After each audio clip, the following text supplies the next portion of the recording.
आजमगढ़ के विपक्ष लोग पहले कर रहे थे सरकार का जनता का पैसा महाकुंभ जैसे आयोजन में खर्च कर रहे हैं और हम धर्म के रास्ते पर चलकर अर्थ को मजबूत कर रहे हैं। हम श्रद्धालुओं के साथ कुंभ मेले में सहयोग व सेवा दे रहे हैं, सरकारी कर्मचारी का सम्मान कर रहे हैं, तो विपक्ष इस सवाल पर उठा रहा है। यह बातें प्रदेश सरकार के कैबिनेट मंत्री अनिल राजभर ने आजमगढ़ में नेहरू हॉल में आयोजित वरिष्ठ साहित्य डॉक्टर कन्हैया सिंह के प्रथम पुण्यतिथि समारोह में कही। श्रम व रोजगार मंत्री अनिल राजभर ने आगे कहा कि वर्ष 12 से 17 तक सदन की कार्यवाही विपक्ष देख ले और 17 से अब तक कार्रवाई देख ले। हम लोग किस तरह सदन के सदस्यों का ख्याल रखते हैं इसका पता चल जाएगा। उक्त पुण्यतिथि कार्यक्रम में कैबिनेट मंत्री ओम प्रकाश राजभर के अलावा राजस्थान के पूर्व राज्यपाल कलराज मिश्र, उत्तर प्रदेश सरकार के पूर्वांचल विकास बोर्ड उपाध्यक्ष, पूर्व विधानसभा परिषद सदस्य एवं भाजपा के क्षेत्रीय अध्यक्ष और आरएस से जुड़े महत्वपूर्ण लोगों ने साहित्यकार स्वर्गीय डॉक्टर कन्हैया सिंह के प्रथम पुण्यतिथि में शामिल होकर उन्हें अपनी भावभीनी श्रद्धांजलि अर्पित की।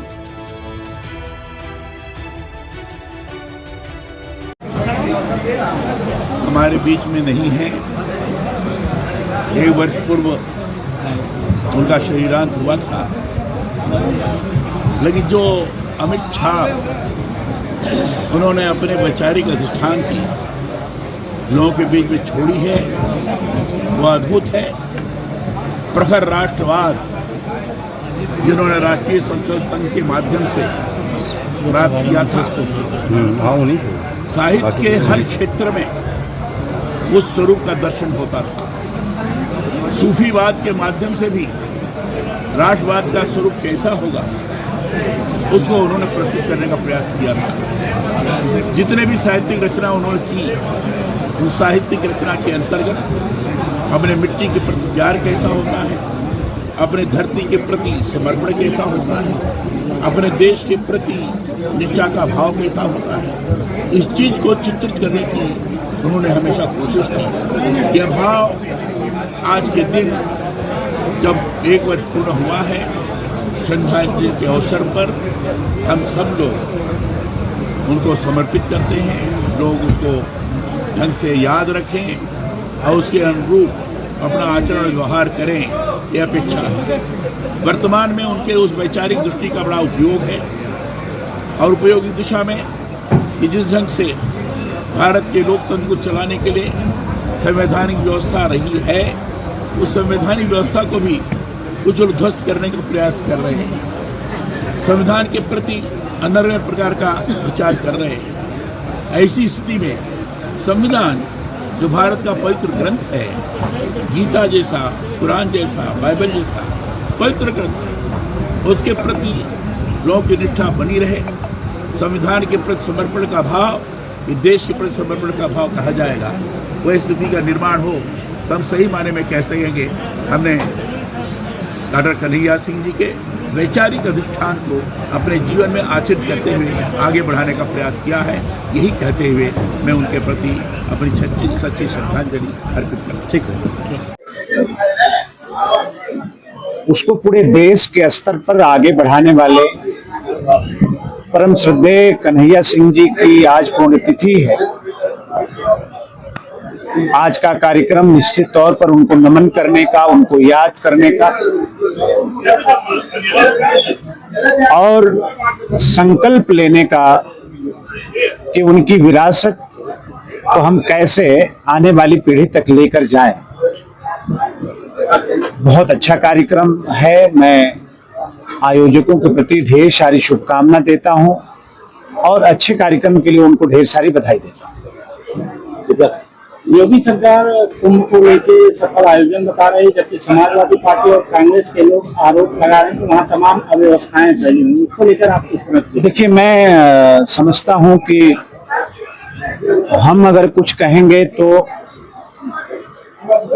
लोग कहेंगे कि भाई ये तो कुंभ के पक्ष में ही बोलेंगे। प्रतिपक्ष के लोग कुंभ के आयोजन से पहले से ही कुंभ के खिलाफ साजिश करना, लोगों को गुमराह करने का प्रयास, ये किसी से छुपा नहीं है। लेकिन जो श्रद्धालु महाकुंभ तक गए, आपके भी गांव के गए होंगे, आपके भी जानने वाले गए होंगे। मैं समझता हूं कि सबसे सही जवाब वो श्रद्धालु दे सकते हैं। अभी कल मैं रात में देर रात में मैं लखनऊ से लौट रहा था बनारस। रास्ते भर देश के विभिन्न प्रदेशों के बसें हमें दिखाई दी, श्रद्धालु हमें दिखाई दी। आज भी आप काशी चले जाइए, बड़ी संख्या में लोग हैं। आप अयोध्या जी चले जाइए, बड़ी संख्या में लोग हैं। दरअसल प्रतिपक्ष को जो सनातन का वैभव है वो पच नहीं रहा है, और भारत की जो आध्यात्मिक ताकत है, भारत की आध्यात्मिक जो शक्ति है, जिसकी स्वीकार्यता आज देश ही नहीं दुनिया के स्तर पर बढ़ी है, ये उनको अच्छा नहीं लग रहा है। इसलिए आपने देखा होगा कि जो चुनावी हिंदू हैं, जो चुनावी सनातनी हैं, वो कुंभ तक भी नहीं जा पाए। कुछ लोग गए तो अंधेरे में डुबकी लगाकर चले आए। तो ऐसे लोगों से क्या उम्मीद करना है? हम सब लोग अभिभूत हैं। समापन के अवसर पर हम लोग 2 दिन पहले महाकुंभ थे, जिस तरह से वहां के सफाई कर्मियों का स्वागत, वहां के स्वास्थ्य कर्मियों का, वहां के पुलिस कर्मियों का, अपने पुलिस के जवानों का, अपने अधिकारियों का, स्थानीय जो हमारे नाविक हैं उनका, सबका सम्मान जिस तरह से सरकार ने किया है माननीय मुख्यमंत्री जी की उपस्थिति में, निश्चित तौर पर उससे एक अच्छा मैसेज गया है, अच्छा संदेश गया है। और हम लोग तो अभी से 31 की तैयारी में भी लग गए। और जिस आर्थिकी की चर्चा माननीय मुख्यमंत्री जी कर रहे हैं, अभी यही प्रतिपक्ष के लोग कुंभ से पहले कहते थे कि सरकार बेवजह पैसा खर्चा कर रही है। अब कैसे हम धर्म के रास्ते पर भी चलकर हम अर्थ को भी मजबूत कर सकते हैं, जब उसका प्रमाण कुंभ के माध्यम से हमने दिया है, तो अब उस पर दूसरे तरीके का सवाल खड़ा कर रहे हैं। आप समझिए 60 लाख लोगों को रोजगार मिला है महाकुंभ के माध्यम से।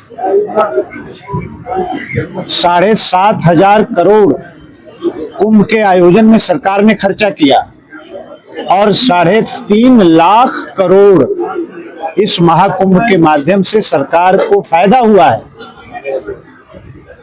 तो जो लोग कहते हैं कि काशी में बेकार पैसा खर्चा कर रही है सरकार, अयोध्या में बेकार पैसा खर्चा कर रही है सरकार, कुंभ में बेकार पैसा सरकार खर्चा कर रही है, आज उनके पास कोई सवाल नहीं।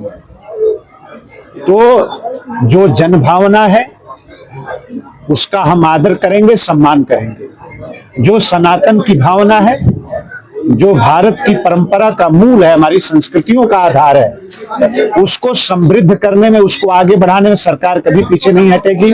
चाहे जिसको जो मन वो कहना हो कहे।